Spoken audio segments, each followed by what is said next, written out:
দীপু দাস নাকি নবীর নামে অবমাননা করেছে। নবী যদি আজ বেঁচে থাকতেন, নবী তাকে ক্ষমা করে দিতেন, কিন্তু বাংলাদেশের ওই উগ্রপন্থীরা তারা কিন্তু তাকে ক্ষমা করেনি। আর বর্তমান বাংলাদেশের ওই আগুন আমাদের ভারতবর্ষে এসে কি আমাদের ভারতবর্ষের সংখ্যালঘুদের উপরে অত্যাচার হয়নি? তবরেজ আনসারীকে কারা হত্যা করেছিল? মোহাম্মদ আখলাককে কারা হত্যা করেছিল? মনে রাখবেন, আজ পৃথিবীর জমিনে যদি তবরেজ আনসারীর বিচার হতো, মোহাম্মদ আখলাকের যদি বিচার হতো, তাহলে হয়তো আজ বাংলাদেশের ওই দীপু দাসের হত্যা হয়তো আমাদের আজ দেখতে হতো না। এজন্য করে কবি বলছেন, ইস ঘর কো আগ লাগি হ্যাঁ ঘর হি কি চিরাগ। আসসালামু আলাইকুম ওয়া রাহমাতুল্লাহি ওয়া বারাকাতুহু। সম্মানিত সুধী, ইদানিং আপনারা সোশ্যাল মিডিয়ায় দেখছেন একটি ভিডিও খুব ভাইরাল হচ্ছে যে বাংলাদেশের দীপু দাস বলে একজন যুবক, তাকে গাছে উল্টো করে বেঁধে ঝুলিয়ে আগুন দিয়ে পুড়িয়ে তাকে হত্যা করা হয়েছে। মানুষ কি এত নিষ্ঠুর হতে পারে? কতটা পাষাণ হৃদয়ের হলে তবে মানুষ এই কাজ করতে পারে? যে বা যাহারা এই কাজ করেছে তারা কিন্তু মানুষের মধ্যে পড়ে না, আর এটা কোনো মানুষের দ্বারা এই কাজ সম্ভব নয়। বাংলাদেশের ওই ভিডিওকে কেন্দ্র করে আমাদের পশ্চিম বাংলার কিছু হিন্দু যুবক ভাইয়েরা ইসলাম সম্পর্কে খুব বাজে মন্তব্য করছে, খুব কটু ভাষা ইউজ করছে। আমি ওই সমস্ত হিন্দু ভাইদেরকে বলবো, আপনি যদি কোনো ধর্ম সম্পর্কে যদি জানতে চান, তাহলে সেই ধর্মের কোনো একজন মানুষকে দেখে পুরো ধর্মটা কিন্তু জানা সম্ভব নয়।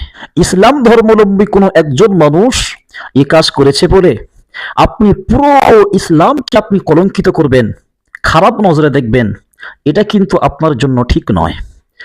ইসলাম সম্পর্কে যদি আপনি জানতে চান, তাহলে ইসলামের ধর্মীয় গ্রন্থ আছে, নাম হলো তার আল কোরআন। ওই কোরআনকে বুঝতে হবে, তারপর আপনি বুঝবেন যে ইসলাম কেমন ধর্ম।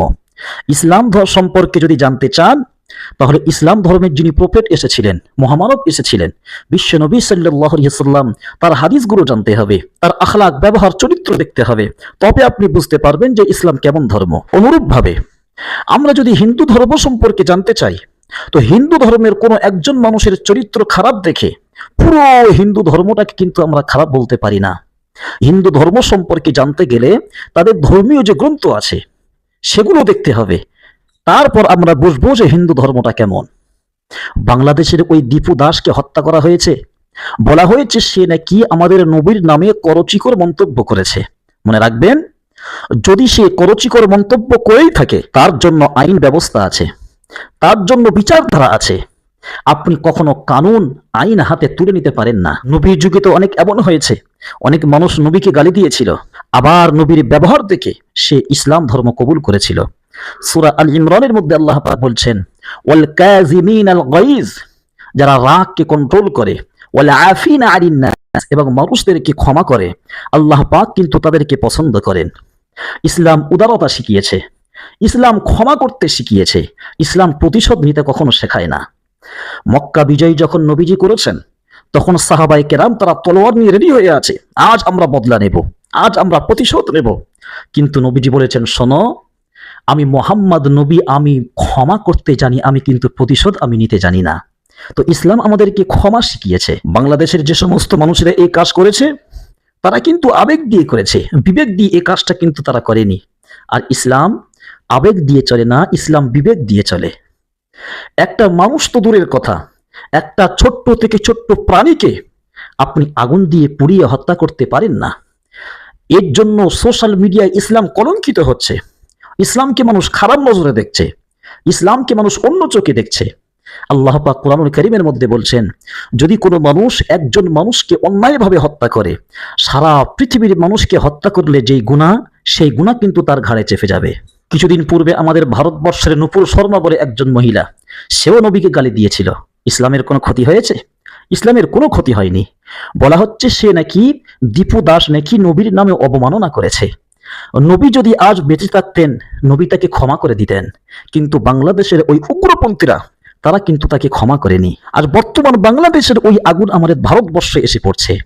দুদিন পূর্বে উড়িষ্যার 3 জন যুবককে, বাঙালি যুবককে, তারা বাংলাদেশে সন্দেহ করে পিটিয়ে তাদেরকে হত্যা করেছে। বা যাহারা বাংলাদেশের ওই ঘটনা ঘটিয়েছে, আমি 100 বার বলবো তারা অপরাধ করেছে।